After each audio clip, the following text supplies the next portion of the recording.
सबसे बड़ा मुद्दा, सबसे बड़ी बहस लेकर हाजिर हूं मैं। आखिर आ ही गई है धर्म की याद तुम्हें, लेकिन वक्त रहते सुध ली होती तो न होती यूं जग हंसाई। जी हां, यही हाल है सपा का। वहीं सपा जो महाकुंभ से लेकर रामलला तक पर सवाल उठाती है, लेकिन दबी जुबान में धर्म को याद भी करने लगी है। सपा के इस दोहरे चरित्र पर आज महाराज ने जमकर प्रहार किया। इसीलिए इंडिया न्यूज कह रहा है, सनातन से विपक्ष को ऐतराज, सदन में खूब गरजे महाराज।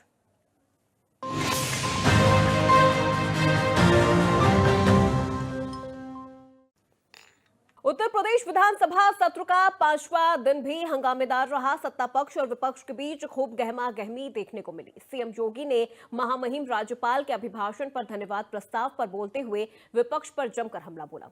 सपा और नेता प्रतिपक्ष पर तंज कसते हुए सीएम ने कहा कि मुझे अच्छा लगा आपने महाकुंभ को स्वीकार किया, अयोध्या और सनातन को स्वीकार किया। समाजवादी जब अंतिम पायदान पर खड़ी होती है तो उसे धर्म की याद आती है। इस बार आप महाकुंभ गए, स्नान किया और व्यवस्थाओं की मुक्त कंठ से प्रशंसा भी की। आपने माना कि महाकुंभ में अगर विश्व स्तरीय व्यवस्था नहीं होती तो करोड़ों श्रद्धालु यहां पर न आते। सीएम योगी ने सपा को लताड़ लगाते हुए आगे कहा कि इस महाकुंभ में जिसने जो तलाशा उसे वही मिला है। गिद्ध को लाश मिली, भक्तों को भगवान मिले। साथ ही सीएम योगी ने सपा के डीएनए पर भी एक बार फिर से जोरदार प्रहार किया। ऐसे में सवाल उठता है, सपा को क्यों आई सनातन की याद? हिंदू वोटरों को साधने के लिए सपा का सनातनी राग, संविधान पर घमासान, विपक्ष क्यों नहीं करता सम्मान? क्या विपक्ष ने आस्था का अपमान किया? महाकुंभ का अनादर, योगी हमलावर। आज की बड़ी बहस में इन्हीं सवालों पर चर्चा करेंगे, लेकिन उससे पहले सुनिए सीएम योगी ने सदन में क्या कुछ कहा, फिर मेहमानों का रुख करेंगे और चर्चा की शुरुआत करेंगे। नेता प्रतिपक्ष अब समाजवादी से सनातनी हो गए हैं और उन्होंने अपने सदस्यों को अपने स्वभाव के विपरीत जाकर के टोका भी कि तुम क्या समझते हो जो है सनातन के बारे में, तुम नहीं समझ पाओगे। यानी उनकी बुद्धि से परे का ये विषय है। लेकिन ये स्वागत योग्य है कि आपने इस विषय को समझा है और इसको महत्व देकर के उसके प्रति सम्मान का भाव भी व्यक्त किया है। आप संविधान की प्रति लेकर के घूमते हैं, लेकिन संवैधानिक पदों पर बैठे हुए मानवभावों के प्रति आप लोगों का दृष्टिकोण क्या है,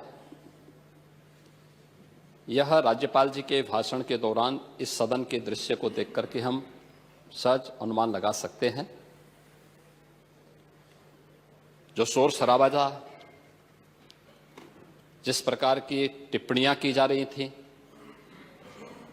जिस तरीके से उस समय राज्यपाल जी के प्रति व्यवहार किया जा रहा था,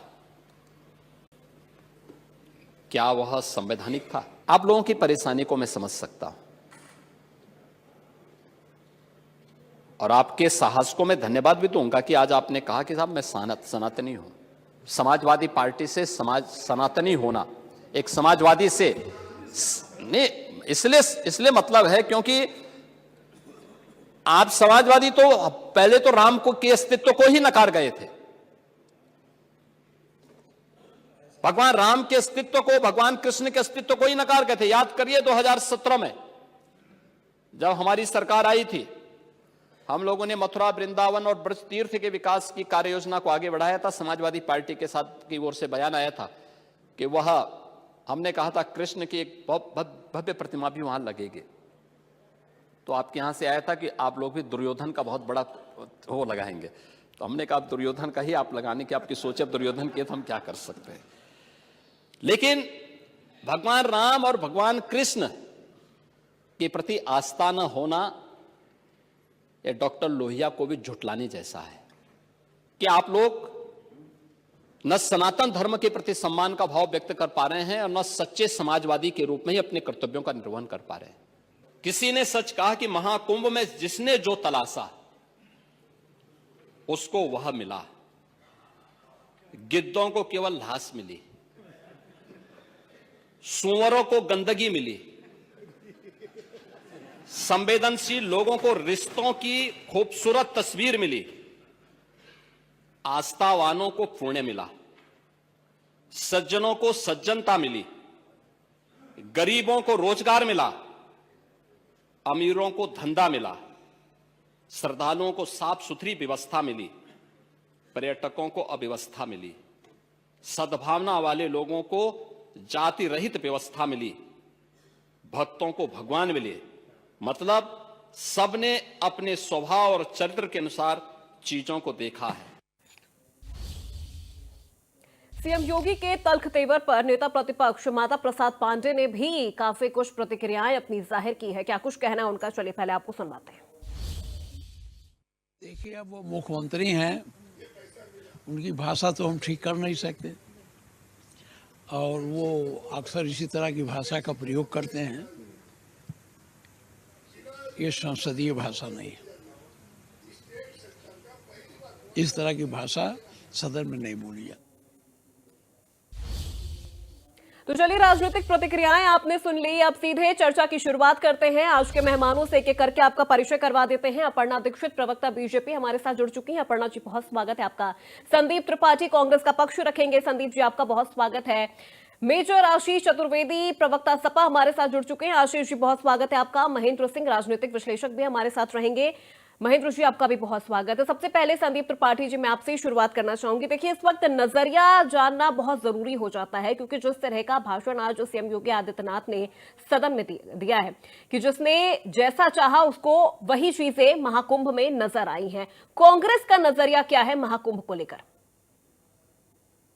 नहीं, देखिए, बिल्कुल आप जो कह रहे हैं कि जो चाहता है उसको मिलता है, लेकिन बड़ी विडंबना है। सनातन की बात करते हैं हमारे योगी जी, लेकिन योगी जी नाथ संप्रदाय के मुखिया हैं। दुनिया ने कल्पवास किया, सारे साधु ने कल्पवास किया, लेकिन नाथ संप्रदाय के मुखिया होने के नाते वो कल्पवास न कर पाए, न नाथ संप्रदाय के मुखिया के पद से अपने आप को निवृत्त कर पाए कि और अन्य साधु या सन्यासी या योगी उस मठ का जो है मठाधीश बनकर उस नाथ संप्रदाय की परंपरा को आगे बढ़ाता।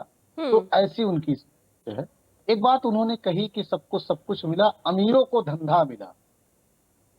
मतलब धंधा सिर्फ अमीर कर सकता है?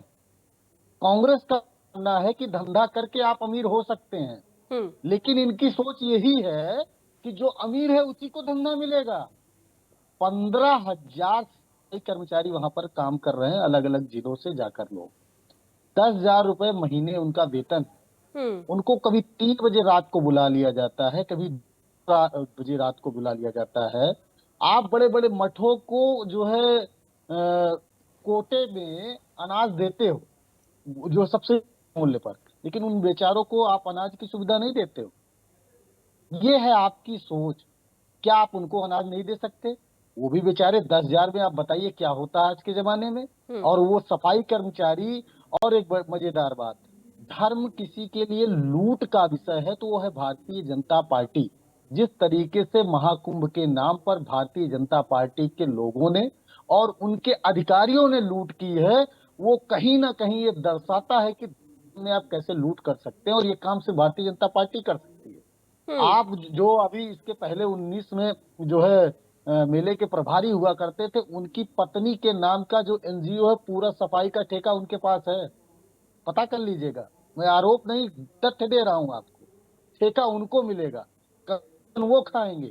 आप जिस तरीके से लूट हुई है, यहाँ तक कि जो पुल के जो उसमें लगे हुए हैं, सागौन के लगते हैं साल के, वो जो है अरुणाचल प्रदेश की सरकारी कंपनी को टेंडर मिला था, लेकिन उसको किस तरीके से उस टेंडर को कैंसिल करके जो है गुजरात की एक कंपनी को दे दिया जाता है। इसी वजह से पुलों को बंद करना पड़ता था इनको बार बार, क्योंकि वो इतनी क्षमता को वहन करने में सक्षम थे ही नहीं। तो ये जो धर्म की लूट का तरीका अपनाया है, ये खून इनके मुंह लगा जो है अयोध्या में। जिस तरीके से अयोध्या में ये खुलकर आया मामला कि किस तरीके से जमीन जो है, जो 1 लाख की थी, इनके लोगों ने लेकर 1-1 करोड़ रुपए में बेची। तो ये धर्म के धंधे का प्रयोग भारतीय जनता पार्टी बहुत अच्छी तरीके से कर सकती है। अन्यथा कोई समाजवादी हो, कोई कांग्रेसी हो, कोई बसपाई हो, सनातनी सब है, अगर उनका धर्म सनातन है तो मेरे कहने का आशय सिर्फ ये है कि समाजवादी जो है वो सनातनी है ही नहीं है। बड़ी हास्यास्पद बात है भाई, नाथ संप्रदाय के मुखिया हो, आपका तो आपकी जिम्मेदारी ये है कि जो नहीं है उसको लाने की, और जो है उसको ही आप डिवाइड कर रहे हो कि समाजवादी हो तो सनातनी नहीं हो सकते। आप कितने बड़े सनातनी हो, जरा ये बताइए। आप सनातन का ऐसा कौन सा नियम पालन करते हो? हम तो कह रहे हैं कि आप नाथ संप्रदाय के मुखिया के नाते आपको कल्पवास करना चाहिए। आप तो पाप किए हो भाई, आप पापी हो।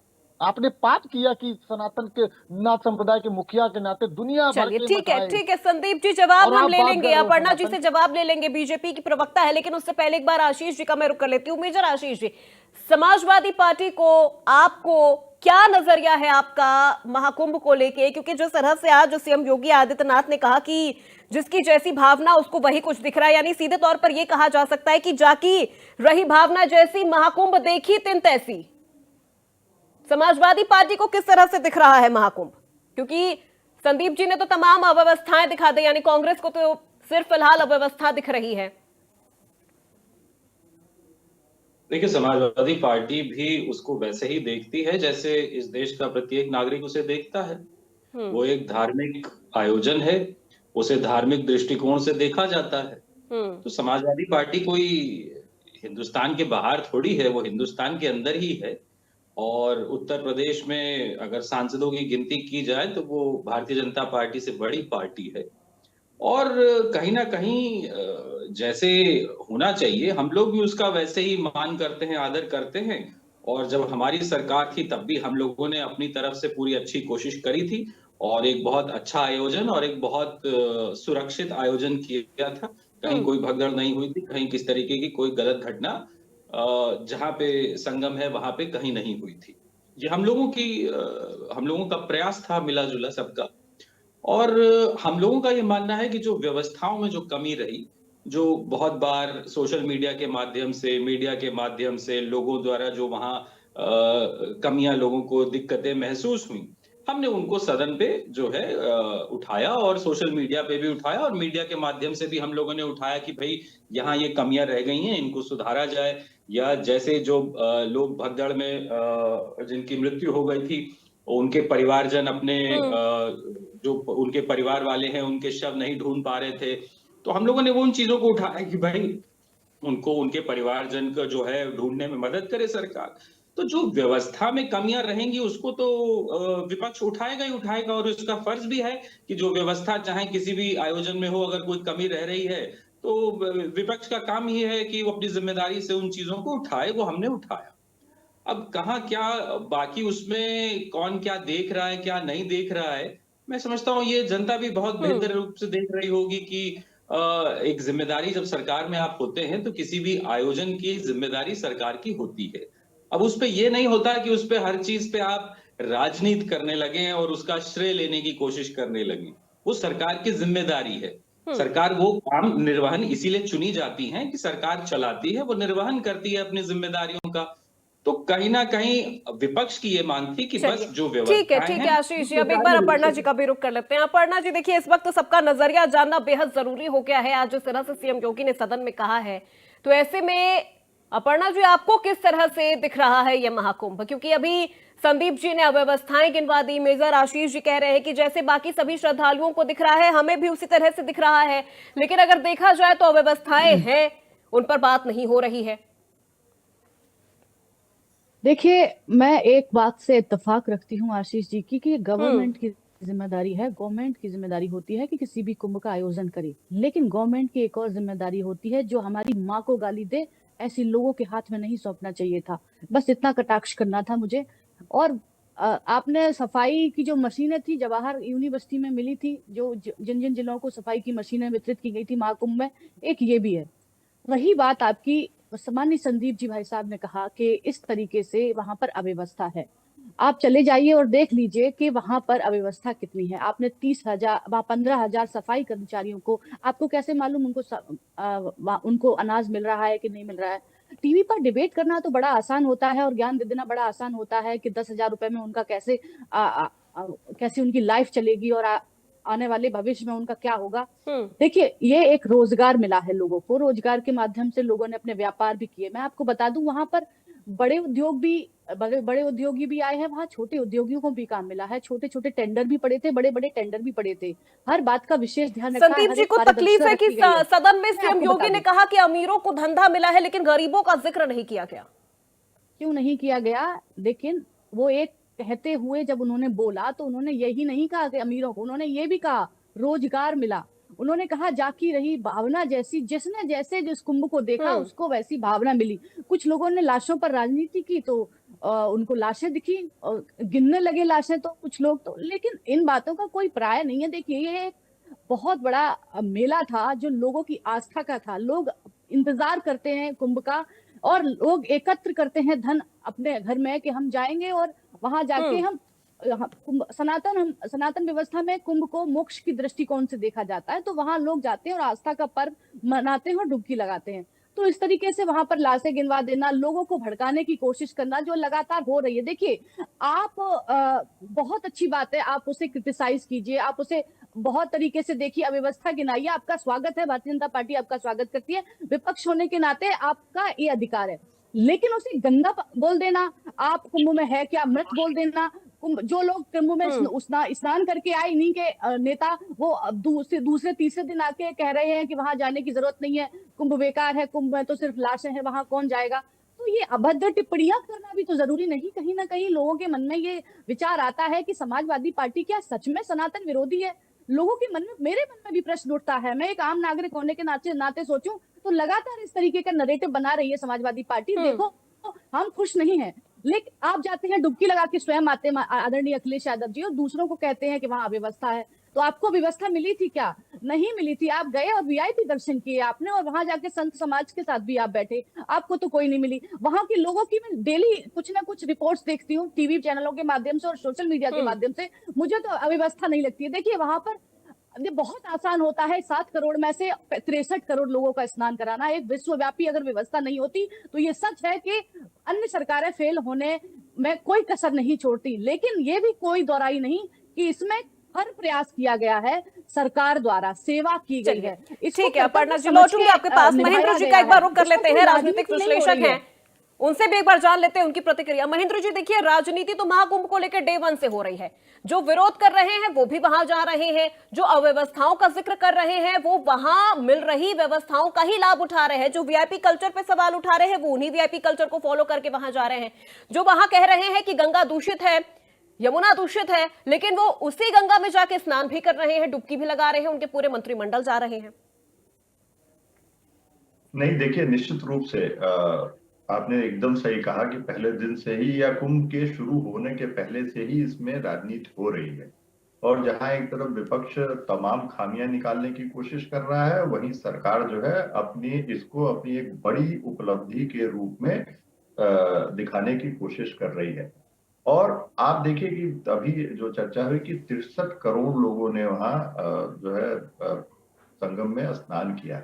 ये अपने आप में देखिए, कुंभ जो है एक हम कहें कि मानवता का सबसे बड़ा पर्व है, त्योहार है, और वहां पे लोगों की आस्थाएं जुड़ी हुई हैं और बड़ी संख्या में, खासकर आप सनातन संस्कृति की बात करें तो उसका एक बहुत ही सिर्फ धार्मिक नहीं आध्यात्मिक पक्ष भी है जो कुंभ से लोगों को जोड़ता है। और आज से नहीं, मतलब सदियों से जो है लोग कुंभ स्नान के लिए जाते हैं। ऐसे में विपक्ष जो अभी जैसे चर्चा हो रही थी कि वहां की व्यवस्था पे प्रश्न उठा रहा था, लेकिन कहीं न कहीं ऐसा लग रहा था, मैं अपर्णा जी से सहमत हूं, कि वो कुंभ के विरोध में जो है बातचीत कर रहे हैं। तो ये विपक्ष ने राजनीति तो करने की कोशिश की, लेकिन जो उनको सतर्कता बरतनी चाहिए थी कि वो कहीं सनातन विरोधी उनको ना कहा जाने लगे, शायद वो रणनीति में विपक्ष बहुत सफल होता हुआ नहीं दिखाई दे रहा है। और जिस प्रकार से सरकार है, चाहे मुख्यमंत्री योगी आदित्यनाथ है, उन्होंने इसको बहुत बड़े आयोजन के रूप में उत्तर प्रदेश की जो धार्मिक आध्यात्मिक विरासत है उसके रूप में पहचान दिलाने की कोशिश की। और बड़ी संख्या में देखिए, कुंभ से प्रयागराज से फिर आप जो है उसको एक अलग करके नहीं देख सकते। जिस प्रकार से श्रद्धालुओं का, पर्यटकों का और आम जनमानस का हुजूम जो है श्री राम मंदिर के दर्शन के लिए अयोध्या में पहुंच गया, फिर वो काशी विश्वनाथ कॉरिडोर जो है देखने पहुंच गया। तो ये एक तरीके से मुझे लगता है कि उत्तर प्रदेश में जो एक कभी ये टैबू माना जाता था सनातन की बात करना, राम मंदिर की बात करना, या जो है इस तरीके की बात करना, मतलब जो सनातन धर्म से, हिंदू धर्म से, हिंदू पहचान से जुड़ी बातें थी, उसको बहुत ही एक मुझे मतलब एक टैबू माना जाता था, उसको उस पर चर्चा करना। वो आज नहीं रहा। और अब इस सरकार ने, अगर आप देखें तो 2014 के बाद से और उत्तर प्रदेश में 2017 के बाद से, जो एक आप कहें कि उत्तर प्रदेश की मुगल काल के पहले की जो पहचान थी, जो एक पहचान थी, एक धार्मिक, सांस्कृतिक, आध्यात्मिक एक राजधानी के रूप में, वो जो है फिर से जीवित करने की सरकार कोशिश कर रही है। और कुछ हद तक मैं ये मानता हूं कि कुछ हद तक सरकार ये करने में सफल भी है, तमाम विपक्ष के आरोपों के बावजूद। इसके साथ ही जिस प्रकार से बहुत ही बेहतर तरीके से सरकार ने इसको आर्थिक गतिविधियों से जोड़ने की कोशिश की है, और जो एक बात मतलब एक आंकड़े के अनुसार है कि करीब 2.5 से 3 लाख करोड़ की आर्थिक गतिविधियां, इकोनॉमिक एक्टिविटी जनरेट होगी। कहाँ सरकार ने जो खर्च किया है वो करीब 7,000 करोड़ के आसपास है। उसमें इतने बड़े स्तर पे जिसकी चर्चा अभी हो रही थी कि केवल बड़े स्तर पर चर्चा हो रही है, आध्यात्मिक सांस्कृतिक झलक देखने को मिल रही है। संदीप जी, बार बार ये कहा जा रहा है कि जिसको जैसे देखना है वो वैसे ही महाकुंभ को देख रहा है, जाकी रही भावना जैसी, महाकुंभ देखी तिन तैसी। लेकिन अब देखिए, जिन चीजों का विरोध लगातार विपक्ष कर रहा है, उन्हीं सुविधाओं का लाभ उठा के विपक्ष वहां पहुंच भी रहा है। एक तरफ ममता बनर्जी कह रही है कि ये मृत्यु कुंभ है, एक तरफ लालू प्रसाद यादव कह रहे हैं कि कुंभ फालतू है। आप अव्यवस्थाओं पर सवाल उठा सकते हैं ना, लेकिन आप अब ऐसा लग रहा है कि विपक्ष बीजेपी का विरोध करते करते सनातन विरोधी हो गई है, कुंभ का विरोध करने लग गई है। हिटलर को हमें याद करना होगा। जब हिटलर की नीतियों का लोग विरोध करते थे तो उसको राष्ट्र से वो जोड़ देता था। तो ये तानाशाही मानसिकता है कि अगर आप जब व्यवस्था पे सवाल खड़े करें तो आप धर्म के पीछे छुप जाइए। नहीं, आप व्यवस्थाओं पे सवाल खड़ा कर सकते हैं ना, लेकिन आपको ये कहना कि ये मृत्यु का कुंभ है, कुंभ तो फालतू है, नहीं, हमने ये चीजें क्यों बार बार क्यों पॉइंट की जा रही है? अगर हम ये कहते हैं तो हम लगभग 55 साल सत्ता में रहे और जिस परंपरा को हम जीवित रखे वो आज जीवित नहीं होती। पहली चीज आप समझिए। दूसरी चीज, और कुंभ एक समय अंग्रेजों ने बंद कर दिया था, पंडित जवाहरलाल नेहरू जी ने स्टार्ट कराया, तो हमारी लेगेसी ऐसी है। दूसरी बात, एक बात अभी अपर्णा जी ने कहा कि आप किस आधार पर कह सकते हो कि जो है मजदूरों को अनाज नहीं मिला। मैं दैनिक भास्कर की रिपोर्ट, दैनिक भास्कर प्रतिष्ठित चैनल है, दैनिक भास्कर पढ़ेंगे, बड़ी अच्छी बात है। सुनिए ना, क्या है, ये मजदूर बोल रहा है, संदीप त्रिपाठी नहीं बोल रहा है। सुनिए, इसकी आवाज आप नहीं सुन पाइएगा ना, हमारे पास भी है, हम सुना देंगे आपको। सुनिए, अडानी की आवाज आपको माइक लगाकर सुनाई दे रही है। अरे संदीप जी, मेरा जो सवाल है पहले आप उसको क्लेरिफाई करिए ना। माहौल बनाने की कोशिश मत कीजिए, सीधा सीधा आप अव्यवस्थाओं पर सवाल उठा सकते हैं ना, उसका जवाब देने के लिए देखिए सरकार है यहाँ पर, अपर्णा जी बैठी है, वो जवाब देंगे कि आखिर जो अव्यवस्थाएं हैं या जितने लोगों की मृत्यु हुई है उसका दोषी कौन है। लेकिन कुंभ पर इस तरह से सवाल उठा देना, उसे मृत्यु कुंभ कह देना, इसे कैसे क्लैरिफाई करेंगे? नहीं, हम कांग्रेस ने बोला क्या? आप तो वो है जो लाश है 800 मर गए थे, उस पर कह दिया था कि भिखारियों की लाश है। क्या बात कर रहे हैं आप नेहरू जी का पक्ष ले रहे हैं तो सुन लीजिए। नेहरू जी का क्या पक्ष, क्या उत्तर दे दे तो बड़ा अच्छा रहता। आपने पढ़ा है हिटलर को, बड़ी अच्छी बात है, आपने कह दिया। आप मुझे बताइए ना, नेहरू जी आपको कुछ पता है? नेहरू जी को पढ़िए, सरकारें लग गई थी कि वहां उनके जाने के बाद के लिए लोगों ने विवाद किया, अपना झगड़े में लोग मारे गए। कुछ पता है? आए बकना चौकी पास राजा के चेलों की तरह। इनको कृपया शांत कराइए। आप शांत रहिए, आप बहुत शांत समय रहिए, लंबी बहस हो सकती है, आप अपने टाइम पर बोलिए। आपका नाम नहीं, और हमारा ना व्यक्तिगत विरोध मत कीजिए, हम सरकार का पक्ष रखने बैठे हैं। अरे आप जो बोलने नहीं चौथी फेल और ये 12वीं पास वाला आपके पास होगा, मुझसे मत कीजिए कृपया करके, नहीं तो डबल सुनेंगे। रिक्वेस्ट है, आप कुछ नहीं सुना पाइएगा। आप सिर्फ सरकारों के ऊपर भी बोलिए ना, मैं ये कह रही हूँ, मैं अगर गलत होगी तो आपके पास आरएसएस की आप ट्रेनिंग है भाई। दीजिए कि भिखारियों के लिए क्यों दिखा दिया था? कांग्रेस की सरकार थी ना वो। ट्रेनिंग है, कोई बात नहीं, आप करिए। हम लोग गांधीवादी हमारी ट्रेनिंग मत सुनिए। आप देखिए, आपकी सरकार में मृत्यु हुई थी 800, उसमें आपने ये बता दिया था कि वहां पर भिखारी किसने कहा था? किसने कहा था? कीजिए ना, मैं कह रही हूँ आपसे। ये झूठ फैलाना और बंद जगह करिए। बोला गया, आप लोग मैं आपको फ्रॉड हो। रिकॉर्ड दिखा दूंगी। 420 सारा दिन और झूठ बोलते हो। अभी आपने रिकॉर्ड कहा और कि गूगल कौन कर कह लीजिए, रहा था। मैं आपको हमने गूगल तो करके भी दैनिक दिखा भास्कर सकती हूँ। दैनिक भास्कर दर्शक की देख रिपोर्ट लेंगे, बता दर्शक अरे बहुत समझदार है। लिखा है, चोर है, मानिए ना। देखिए कि देश का सबसे बड़ा चोर कौन है, लिख के आएगा मोदी। वो तो मानिए आपको गूगल का 2019 में गूगल मुंह की का कहना खानी पड़ मानिए गई कि थी देश जब का आपने सबसे बड़ा चोर फ्रॉड बोला कौन है, था। लिख के आएगा मोदी। 2019 में मुंह की खानी पड़ देखिए गई सबसे थी बड़ा जब अनपढ़ आपने चोर गंवार बोला था। बेवकूफ कौन है, गूगल पर लिखिएगा चौकीदार, आएगा मोदी। आपने मानिए बोला था, शांत रहिए। आपने बोला था चौकीदार तो मुंह की खानी पड़ धरातल गई पर थी, बात चोर करते बोला हैं, था तब भी रहने मुंह की मतलब खानी पता पड़ पता गई। नहीं आपको। ऐसे ही कितने रहिए शांति है, विपक्ष में। सुनिए कितने सेक्टर है बताइए, कुंभ में कितने सेक्टर है बता दीजिए। आपको बता बताने की सकते हैं, आवश्यकता नहीं है। हम 19 बता सेक्टर देंगे। है, 19 सेक्टर है, हमें मालूम है। आप मत बताइए, हमें मत बताइए। अरे आप, ये आपका पुराना पैटर्न है, कृपया करके डिबेट होने दीजिए। आप चलिए ठीक है संदीप जी देखिए जो सवाल मैंने पूछा था वो तो आप टाल गए, चलिए मेजर आशीष नहीं, ये सवाल नहीं ऐसे किया। बस सर ठीक है संदीप जी उन्होंने बोलने नहीं सर दिया। प्लीज मैंने सर तो थोड़ा सा खत्म पेशेंस करने रखिए, बाकी मेहमान भी हमारे साथ हैं, नहीं, उनका भी पेशेंस जवाब रखिए, देना बहुत नहीं, जरूरी हो नहीं, जाता है। नहीं, बस रुक जाइए आशीष जी बार बार आपको भी तो जनता सर ने एक दिया था। संदीप जी आपने बहुत सारी पूरा फब्बियां टाइम संदीप फैलाई जी है सरकार में। में देखिए और ये वक्त है सर, अभी इस तरह से डिबेट को खराब मत तो उनको करिए, अभी सहन वक्त कराना है, अभी चाहिए, आप बहसबाजी आपको करिएगा ना, थोड़ा सा रुक जाइए, थोड़ा सब्र कर लीजिए, उनको सहन जवाब कराइए, सुन लीजिए ना आपको सर। बोल मैंने जो सवाल पूछा आपने वो क्लेरिफाई कर ही नहीं पाए, आपने तो कहा ही नहीं आपकी इंडी गठबंधन की पार्टी है जिसकी तरफ से कहा जा रहा है कि मृत्यु कुंभ है। चलिए बस ठीक है मेजर आशीष चतुर्वेदी जी, अव्यवस्थाओं पर सवाल उठाना ठीक है, लेकिन ये कह देना महाकुंभ में कि ये मृत्यु कुंभ है, ये कुंभ तो फालतू है जैसा कि लालू प्रसाद यादव की तरफ से कहा जा रहा है, इसे कैसे क्लैरिफाई किया जाएगा? सर एक मिनट रुक जाइए संदीप जी रुक जाइए। मेजर अभी आपसे सवाल नहीं है सर, मेरा रुक जाइए, अभी आपसे सवाल नहीं है, जब आपकी बारी आएगी तो आप बोलिएगा, अभी रुक जाइए, थोड़ा सा पेशेंस रख लीजिए सर। मेजर आशीष लगी आपसे ट्रेनिंग दिखाने लगी कि हम कितने बदतमीज हैं।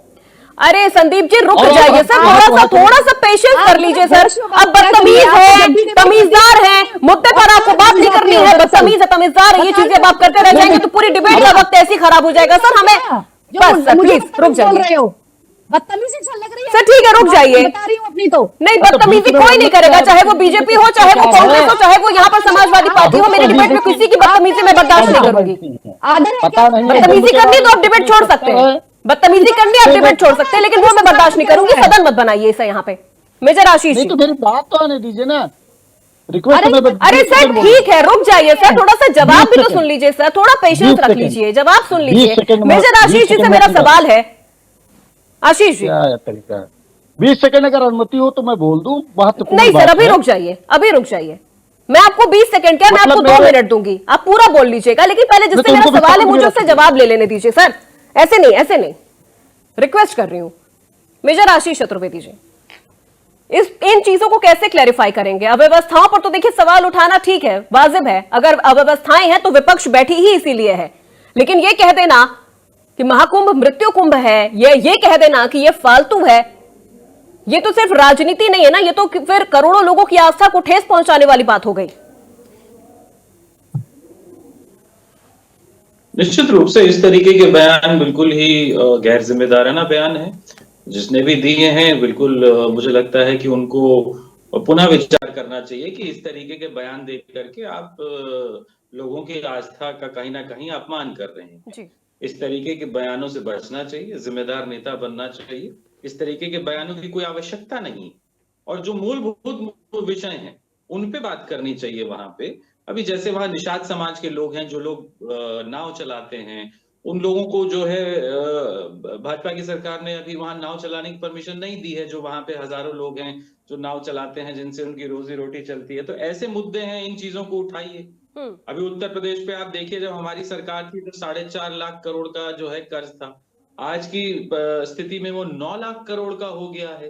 तो ये वो विषय है, इस तरीके के विषय को उठाना चाहिए, और ये वो विषय है जिनसे भारतीय जनता पार्टी दूर भागती है, और इसीलिए वो अपने कार्यों को और प्रत्येक कार्य और प्रत्येक कृत्य को धर्म से जोड़ती है और दूसरों को धर्म विरोधी दिखाना चाहती है। यही वो कारण है, और विपक्ष वहीं गलती करता है कि उसे इन चीजों से दूर मूलभूत मुद्दों पे ला करके चर्चा को लाना चाहिए, और फिर सवाल उठाना चाहिए प्रत्येक व्यक्ति को कि ये इन चीजों पे सवाल, इनसे सवाल जवाब किया जाए। ये वो मुद्दे हैं जिनसे देश के प्रत्येक नागरिक, उसका अर्थव्यवस्था, उसका जीवन कहीं ना कहीं प्रभावित हो रहा है, उन पे चर्चा की जाए। कौन सनातनी है कौन नहीं है, सनातन जाग गया, हिंदू जाग गया, हिंदू सो गया, ये इस तरीके की बातें जो है इससे कुछ हासिल होने वाला नहीं। ठीक है, लेकिन आज सदन में सीएम योगी आदित्यनाथ ने सपा की तारीफ भी की है। वो ये कहते हुए नजर आए हैं कि समाजवादी पार्टी या फिर नेता प्रतिपक्ष अब समाजवादी से सनातनी हो गए हैं। ये देख के अच्छा लगा, उनका ये व्यवहार देख के हमें अच्छा लगा।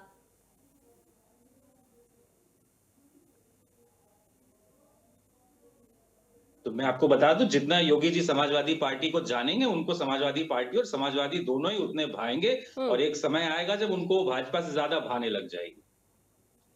जी बिल्कुल, चलिए ठीक है, महेंद्र जी से जवाब ले लेते हैं। महेंद्र जी, आज जिस तरह से सदन में सीएम योगी आदित्यनाथ ने बड़ी तारीफ भी की है समाजवादी पार्टी की, वो कहते हुए नजर आए हैं कि अभी तो विपक्ष अब आस्था में विश्वास कर रहा है, सनातनी हो रहा है, समाजवादी से सनातनी हो रहा है। लेकिन एक तरफ अगर महेंद्र जी हम उन बयानों की चर्चा करें जो इंडी गठबंधन की तमाम घटक दलों ने दिया है, ममता बनर्जी कुंभ को मृत्यु कुंभ कहती हुई नजर आई हैं, लालू प्रसाद यादव इसे फालतू का कुंभ कह रहे हैं, क्या ये चीजें सही हैं?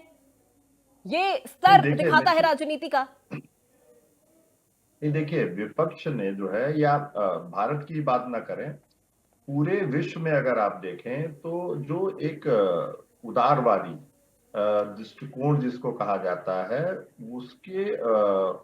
उसकी पराजय के पीछे सबसे बड़ा कारण यही है कि धर्मनिरपेक्षता की परिभाषा शायद जो है ये राजनीतिक दल समझ नहीं पाए, और उनके ऐसे बयानों से वो साफ साफ कि वो हिंदू विरोधी दिखाई देते हैं, एक धर्म विरोधी दिखाई देते हैं। ऐसे बयानों की कुंभ जैसे, जो आप कहें कि सिर्फ हिंदुओं का नहीं है, पूरे अगर मानवता की बात करें तो पूरी मानवता के लिए अगर आप धार्मिक पक्ष को छोड़ भी देते हैं तो आध्यात्मिक और उसकी सांस्कृतिक पक्ष को आप देखिए तो सबसे बड़ा जो है सम्मेलन के रूप में इसको देखा जाता है मानवता के। तो ऐसे में ये बयान निश्चित रूप से भारतीय जनता पार्टी को राजनीतिक रूप से फायदा दिलाने वाले हैं, क्योंकि पूरे एक बड़ी जनसंख्या है जो हिंदू धर्म में विश्वास रखती है, उनको लगता है कि ऐसे बयान उनको परेशान करते हैं और उनको जो है चिंतित करते हैं। तो मुझे लगता है कि आप धर्मनिरपेक्षता या आप ये कहें कि जो अल्पसंख्यक समुदाय है उनके पक्ष में जो है अपने आप को दिखाने की कोशिश कर रहे हैं, और ऐसा करने में वो कहीं न कहीं भारतीय जनता पार्टी की ही मदद करते हैं, क्योंकि वो इन ऐसे बयानों से राजनीतिक रूप से अगर देखें तो वो हिंदू ध्रुवीकरण की तरफ जो है आगे बढ़ता है, और तमाम कभी जो जिसको सोशल इंजीनियरिंग कहा जाता था या आइडेंटिटी पॉलिटिक्स कही जाती थी, वो राजनीति कहीं न कहीं धराशायी होती हुई नजर आती है, और पूरा का पूरा एक हिंदू समुदाय एक पक्ष में खड़ा होता है, और उनको लगता है कि भारतीय जनता पार्टी ने निश्चित रूप से अगर आप देखें तो जो मैंने अभी चर्चा की कि उत्तर प्रदेश की बात करें तो चाहे वो अयोध्या हो, चाहे वो काशी हो, चाहे मथुरा की बात हो, चाहे वो महाकुंभ की बात हो, जिस बड़े स्तर पे जो है ऐसे धार्मिक, सांस्कृतिक, आध्यात्मिक आयोजन करने में सफल रही है, तो ये उसके पक्ष में जाता हुआ दिखाई देता है। तो ऐसे में मुझे लगता है कि ये बयान अब ये 2014 के पहले जो राजनीति इस देश में हुई, खासकर 1990 के दशक के बाद, उस राजनीति को छोड़कर आज की जो राजनीति है, आज भारतीय जनता पार्टी जिस मापदंडों पे उस पर राजनीति कर रही है, अगर आप उसको चुनौती देना चाहते हैं तो उसके हिसाब से इन नेताओं को एकदम से जो आप कहें कि हिंदू विरोधी बयान जो किसी भी आम जो बहुत राजनीतिक रूप से या जागरूक व्यक्ति नहीं है, उसको लगता है कि ये अतिवादिता हो जाती है, एक धर्मनिरपेक्षता की अतिवादिता आप कह सकते हैं, और जो कहीं न कहीं एक बहुत बड़े समुदाय को जो है परेशान करता है और इन राजनीतिक दलों से दूर करता है। तो और ये पूरे देखिए, आप अमेरिका में देख लीजिए, आप इटली में देख लीजिए, आप जो है अभी जर्मनी में आज ही जो है परिणाम आए हैं, वहां पे भी जो दक्षिणपंथी दल हैं, जो कंजर्वेटिव्स हैं और जो फॉर राइट जो दल हैं, वो सत्ता में आए हैं, और इसके पीछे अतिवादिता है उदारवादियों की, और क्योंकि उन्होंने डिलीवर करने के बजाय एक जो है और वैश्विक स्तर पे बड़ी चिंता का विषय है कि पूरा का पूरा जो लिबरल इंटरनेशनल ऑर्डर है वो कहीं न कहीं धराशायी होता हुआ नजर आ रहा है। और इसके पीछे प्रमुख कारण है कि आपने जो एक आप धर्मनिरपेक्ष या उदार या समावेशी बनने के जो है होड़ में आपने एक बहुत बड़े समुदाय को अपने आप से एलिनिएट कर दिया, अलग कर दिया। और ये सोचने की बात है कि अगर आप भारतीय जनता पार्टी के और आज की भारतीय जनता पार्टी को चुनौती देना चाहते हैं तो आप किस रणनीति से काम करेंगे। आप अगर महाकुंभ रणनीति बहुत के ज्यादा बारे जरूरी में हो इस जाती है, तरीके के स्ट्रैटेजी बयान जरूरी देंगे हो जाती है, जिसकी कमी हमें विपक्ष की कई पार्टियों में नजर भी आई है। महेंद्र जी, ठीक है, संदीप जी मैं आपका रुख करूंगी, बस 1 मिनट का मुझे वक्त दे दीजिए। मैं अपर्णा जी से एक रिएक्शन ले लूं, उसके बाद में सीधे आपके पास आऊंगी। अपर्णा जी, आज तो पीएम नरेंद्र मोदी जी भी कह रहे हैं कि महाकुंभ की चर्चा देश ही नहीं विदेशों में भी हो रही है, लेकिन विपक्ष है कि चीजों को मान ही नहीं रहा है, स्वीकार ही नहीं कर पा रहा है। देखिए, संदीप जी कुछ भी कहें मुझे उससे फर्क नहीं पड़ता है, जो जैसे बोलेगा उसको जनता सुन रही है। मैं बस इतना कहूंगी, हमारी पार्टी का पक्ष रखते हुए एक संयमित भाषा का इस्तेमाल होना बहुत जरूरी होता है। मैं करती हूँ हमेशा, मुझे कोई दोहराई नहीं। कोई किसी को बदतमीज बोले वो उसको लगेगा। दूसरा ये है कि मैं बता दूं आपको कि असल में कुंभ होता क्या है। कुंभ पर लोग कई सियासत कर रहे हैं, कई कुछ बोल रहे हैं, लोग आ रहे हैं, लोगों की आस्था है। अगर नहीं होती तो बड़े पैमाने पर कोशिश हुई कि वहां पर अव्यवस्था है, वहां पर पानी खराब है, वहां पर और भी समस्याओं के साथ गिना दिया गया कि वहां कोई स्वच्छता नहीं है, बहुत गंदगी है। जया बच्चन जी ने तो बोल दिया पानी गंदा है, वहां गंदा है। अब के ही समाजवादी पार्टी के अन्य नेताओं ने कुछ ना कुछ बोला। कांग्रेस के ही खड़गे जी ने बोला कि वहां पर जाने से कोई फायदा नहीं, हमें कोई पाप हमारे नहीं धुलेंगे, किसी को जाने की आवश्यकता नहीं। अपील की गई है लोगों से, इससे कोई फर्क नहीं पड़ा है। माननीय योगी जी, माननीय नरेंद्र मोदी जी द्वारा किया गया, ये सरकार की खुद की एक अपनी ये ड्यूटी होती है कि किसी भी आस्था के पर्व को, लोगों की आस्था के पर्व को नतमस्तक रखना और लोगों तक पहुंचाना और ज्यादा से ज्यादा व्यवस्था करना। जब सनातन ये देश है, कुछ देर पहले बोला गया था कि इस देश में कुछ लोग सनातनी हैं जो हिंदू पैदा होते हैं। मैं ये कहती हूँ, इस देश में जन्मा हुआ हर वो व्यक्ति सनातनी है जो इस देश में रहता है। ये सनातन कोई व्यवस्था नहीं है, ये थोपी गई व्यवस्था नहीं है, ये नेचुरल प्रक्रिया है जो जिसके अंतर्गत हम रह रहे हैं। तो इसको नहीं भूलना चाहिए। आप क्रिटिसाइज कीजिए, बड़ा अच्छा लगता है, विरोध कीजिए, बड़ा अच्छा लगता है, लेकिन गाली देना अच्छा नहीं लगता है। मुझे क्या, उन 63 करोड़ लोगों को भी नहीं लगा होगा, इसलिए वो गए होंगे और उन्हें आस्था का पर्व मनाया होगा। मैं बता दूं, देखिए कुंभ में जिस प्रकार की व्यवस्थाएं हैं, विवरण सहित बता सकती हूँ, चूंकि टाइम कम है इसलिए नहीं बता पाऊंगी। जी। विवरण सहित अगर मैंने वो बाकायदा रिसर्च किया पहले के कुंभ में और अब के कुंभ में। आप कह दो कि वहां भगदड़ हो गई और मृत्यु हो गई, अव्यवस्था है। मैं बता दूं आपको कि अव्यवस्था की जानकारी भी दी जाएगी कि अगर हुई तो हुई कैसे, लेकिन उस पर सियासत करना नहीं चाहिए था, लोगों को डराना नहीं चाहिए था। बस इतनी सी बात है कि आस्था का प्रतीक होना चाहिए। आपको लगातार क्रिटिसाइज करते रहो।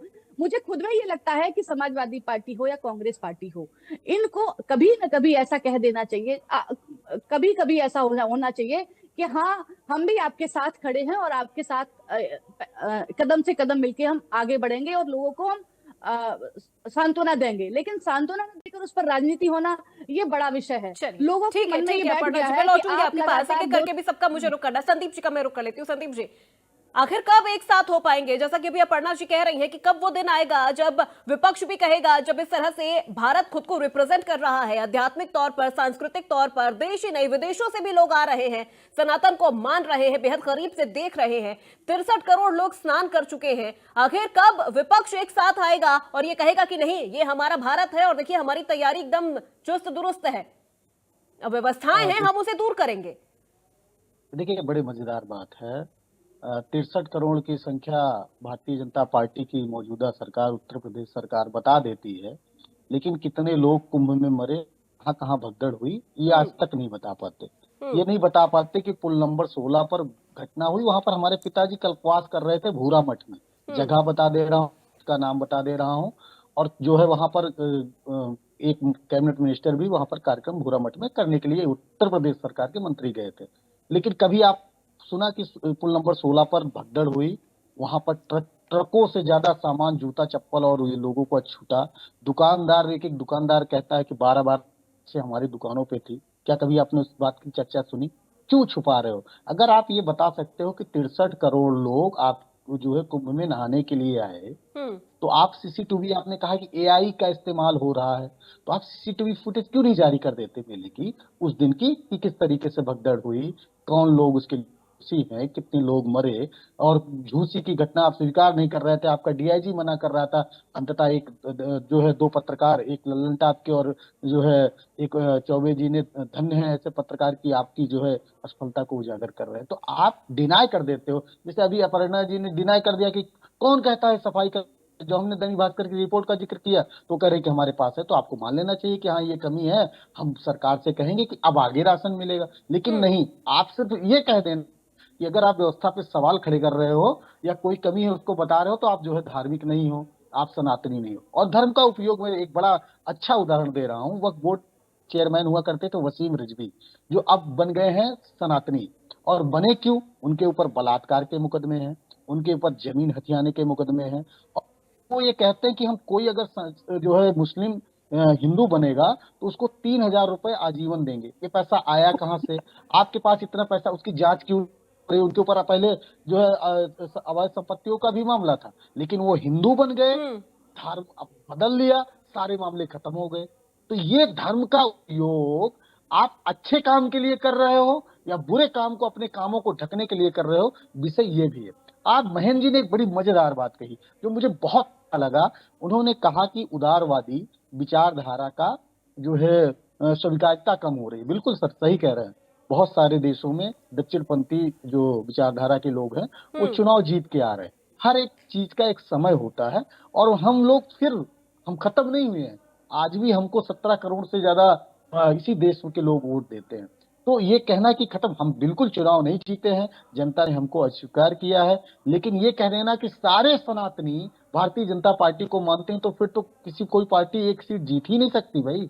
इस जो है सनातन के देश में, जहां पर 80% सनातनी रहते हों, और अगर हम सीटें जीत कर आ रहे हैं, इस उत्तर प्रदेश में सेकंड नंबर की पार्टी इंडिया गठबंधन से हार जाती है, तो जाहिर सी बात है कि हम लोगों की विचारधारा को भी लोग मानने वाले हैं। अब ये बात, एक और मजेदार बात मैं जोड़ दूं कि जो मैं धर्म के उपयोग की बात कर रहा था कि उसको आप पॉजिटिव वे में ले जा रहे हो या निगेटिव वे में।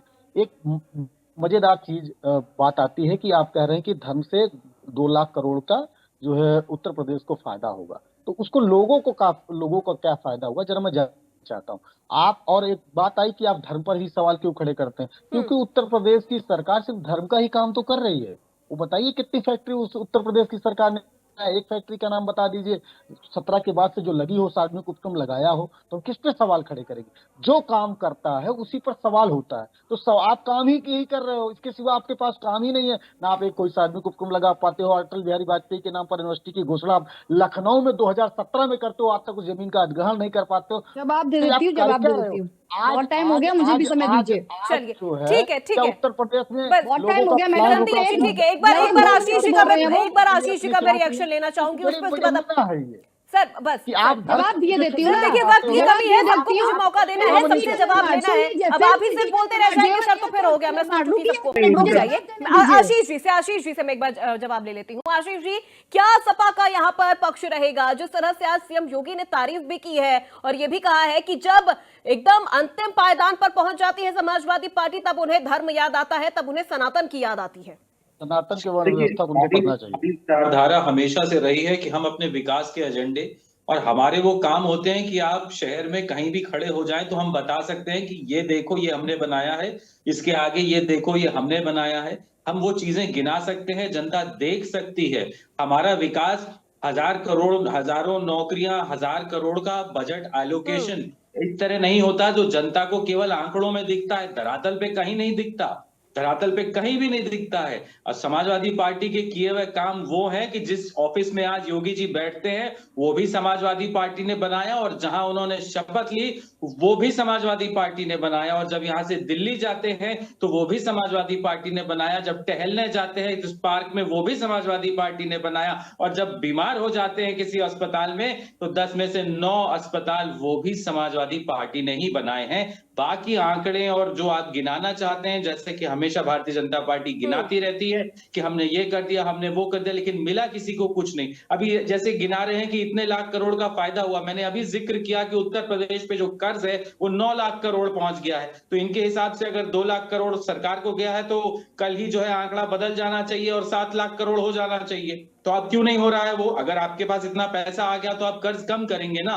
तो कहाँ है वो? कर्ज तो कम नहीं हो रहा है, आप देख लीजिएगा। कभी ना इस पे बात होगी, ना इस पे कभी चर्चा होगी इन विषयों पे, क्योंकि वो केवल धर्म की आड़ लेना चाहते हैं, उसके जरिए लोगों को भ्रमित करना चाहते हैं। और ये चीज बहुत पहले अंग्रेजों ने करी थी, उसी को आज वो आगे बढ़ा रहे हैं। पॉलिटिकल क्वेश्चन है, अपर्णा जी इसका पक्ष रखेंगे। अपर्णा जी, सिर्फ धर्म की बात होती है, बाकी चीजों को नजरअंदाज कर दिया जाता है। महाकुंभ को लेकर भी यही बातें उठ रही हैं कि सिर्फ वीआईपी कल्चर को काफी ज्यादा यहां पर अप्रोच किया जा रहा है, बाकी जनता पे ध्यान नहीं। विपक्ष द्वारा उड़ाया हुआ, मैं सिर्फ एक ही लाइन में दूं, विपक्ष द्वारा किया गया एक बहुत बड़ा नरेटिव सेट है जो आपके समक्ष आ रहा है और सोशल मीडिया के समक्ष आ रहा है और जनता तक पहुंचाने का काम हो रहा है। मैं अब बताना चाहती हूँ कि उत्तर प्रदेश में कितने बड़े बड़े काम हुए हैं। आपको बता दूं, फिल्म सिटी का निर्माण उत्तर प्रदेश सरकार में हो रहा है और पूरा पूरा होने वाला है। बीच में नहीं, बीच में नहीं, सर, वो जवाब दे देती है, उसके बाद अब अपना क्वेश्चन रेज करिएगा ना, उनका जवाब भी नहीं आप सुनेंगे। संदीप जी संदीप जी रुक जाइए सर, जवाब तो सुन लीजिए, जवाब सुन लीजिए, उसके बाद आप बोलिएगा सर प्लीज। इस तरह से नहीं, इस तरह से नहीं, बीच में आप जवाब देते रहेंगे फिर वो ऐसे नहीं, ऐसे नहीं होगा सर। गलत जगह बता दिया गया मैंने। 1 मिनट सर रुक जाइए। अरे आपको गलत लगे, आपको सही लगे, उनका जवाब पूरा हो जाने के बाद आप उसका पक्ष रखिएगा ना, थोड़ा सा धैर्य के साथ हमारी बात सुन लीजिए। चलिए अपर्णा जी सुन लीजिए, ठीक है ठीक है, अपर्णा जी आप बोलिए। मैं तो शांत की स्थिति ले लीजिए, देखिए। अरे आप गन्ना मिलों का पिछले साल का पेमेंट नहीं हुआ है, मुझे पता चल जाएगा कि भारतीय जनता पार्टी सरकार में क्या स्थिति है। अरे वाह, बहुत अच्छा। और आपने यूरिया था उसके बैग में से 5 केजी कम कर दिया है, आपको पता है? आपको ये बात नहीं पता होगी कि यूरिया के बैग में 5 केजी कम कर दिया आपने। 50 केजी की बोरी को आपने 45 केजी कर दिया। मेरे बीच में देखिए, अब हमारे पास वक्त नहीं है, एक संक्षेप में मैं आप सबका फाइनल कमेंट लेना चाहूंगी। ठीक है अपर्णा जी, संदीप जी, आशीष जी, संक्षेप में आप फाइनल कमेंट बस सर। ठीक है, 8 बार आपके पर्चे ही लीक हो गए, आपके भ्रष्टाचार की तो ये हालत है। 8 बार आपके पर्चे लीक हो गए, नौकरी ठीक है ठीक है, महेंद्र जी फाइनल कमेंट बस सर, हो गया हो गया। भैया आशीष जी देखिए, वक्त नहीं है हमारे पास, बड़ी बहस मुझे भी यही पर खत्म करनी है, लेकिन उससे पहले एक फाइनल कमेंट मैं महेंद्र जी से लेना चाहूंगी। महेंद्र जी फाइनल कमेंट आपका पूरे महाकुंभ को लेकर, जिस तरह से नजरिया विपक्ष का रहा है या पक्ष का रहा है, क्या लग रहा है आपको? क्या राजनीति कितनी चरम सीमा पर पहुंच गई है कि महाकुंभ को ही लेके अब इस तरह से राजनीति शुरू हो गई है, महाकुंभ को ही मृत्यु कुंभ कहा जाने लगा है? सर बस हो गया आशीष जी, गुजरातियों के पास ठीक है, क्या बात है, गुजरातियों के पास बड़ी समस्या आप लोगों की भाई, आप सुनना नहीं चाहते। सवाल मेरा महेंद्र जी से है, आशीष जी प्लीज सर थोड़ा सा सब्र रख लीजिए, रुक जाइए सर। अरे अब इस तरह से बोलेंगे तो कुछ समझ में भी नहीं आ रहा है, आपकी बात भी फालतू हो जाएगी, बात भी वेस्ट हो रही है सर, आपकी एनर्जी भी वेस्ट हो रही है। नींद कैसे आती है रात में? आप लोगों को नींद कैसे आती है रात में? इतना झूठ बोलते भाई, इतना झूठ बोलते, मतलब अच्छी हो गई। चलिए ठीक है,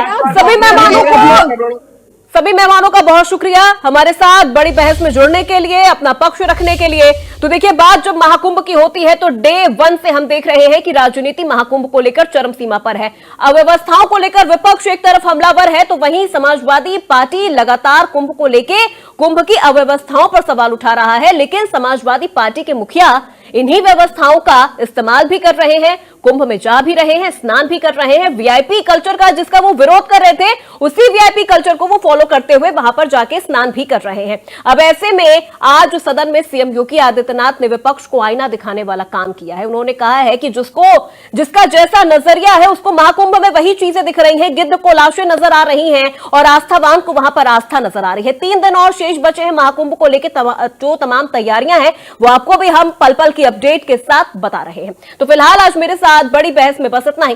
प्रदेश की तमाम खबरों के लिए आप देखते रहिए इंडिया न्यूज उत्तर प्रदेश उत्तराखंड।